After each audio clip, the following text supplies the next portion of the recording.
joining right now, Democratic Senator Jackie Rosen of Nevada. She's a member of the Senate Armed Services Committee. Thanks so much for being with us on such a cheerful day. Wow. Happy days are here again. It'll be happy when Senator Catherine Cortez Masto rejoins me in the United States Senate. Well, I'll tell you what. That's a good hard turn. I guess the challenge is for any candidate who's a Democrat right now is to go talk to voters who are hurting when they go to the grocery store, when they're trying to rent a house, and tell them, hey, everything's going to be okay. What do you say to your constituents about when's this going to end? What are you doing to help them out? What can you do? I can tell you what we have been doing by passing the Inflation Reduction Act. We, for the first time in decades, are going to be able to negotiate those Medicare drug prices. We're going to limit the cost of out-of-pocket drug costs, lower the cost of premiums, and next year, $35 cap on insulin. We're doing that for seniors. Of course, in Nevada, big investment, energy, wind, water, solar, and geothermal. We're #1 in solar jobs per capita. And so that investment in clean, sustainable energy future, bringing hundreds of thousands of jobs to Nevada, good paying jobs that will promote Nevada families. So what would you suggest that, voters would want to hear, and your voters would want to hear from President Biden today in light of the numbers that have come out and the dismal outlook, potential toward a slight recession or a recession? Should he level with them and say things are going to get harder? Because it's great. You can list off lots of things that he has accomplished, but you're talking about things that are going to take months, some even years for people to really feel the effects of. Right now, they're feeling something different. And I think that is something that we have to talk to everybody about what we've done, about the timeline. I can tell you with the infrastructure law, about $4 billion is coming down to Nevada for our airports, for our roads, for our bridges, to bring, Nevada, rural, frontier, hard to get to places, bringing out good, reliable broadband to everyone. And so these projects are happening now. Catherine Cortez Masto and I traveling up and down the state since COVID, doing it all on Zoom before COVID. Right.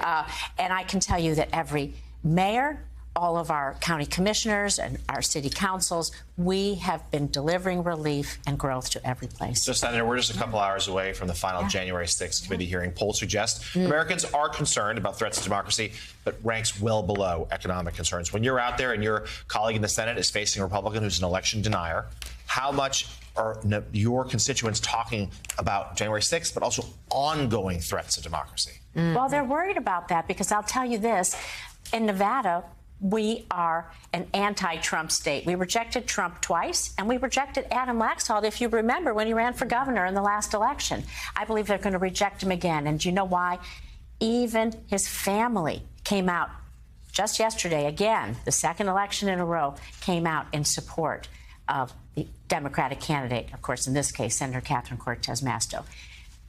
Adam Laxalt, an election denier, has even gone so far to hire an insurrectionist to work on his staff. They marched here at the Capitol.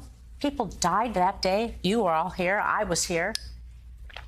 Marched next to an oath keeper. This is the kind of people that he hires.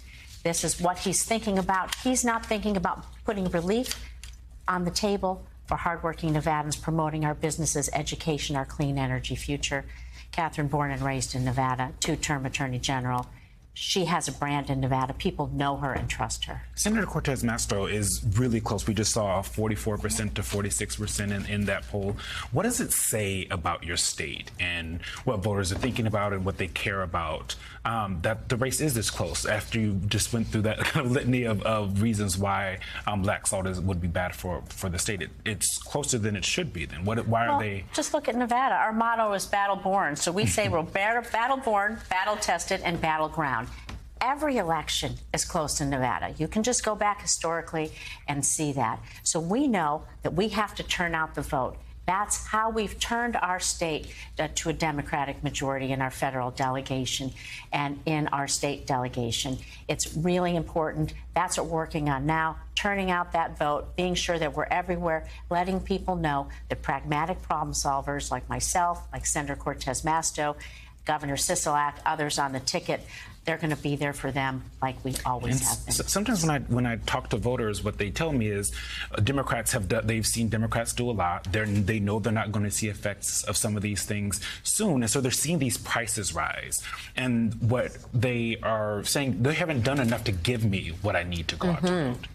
Well, I can tell you, when I'm on the ground in Nevada, what people are worried about is going forward. Who's going to have their back?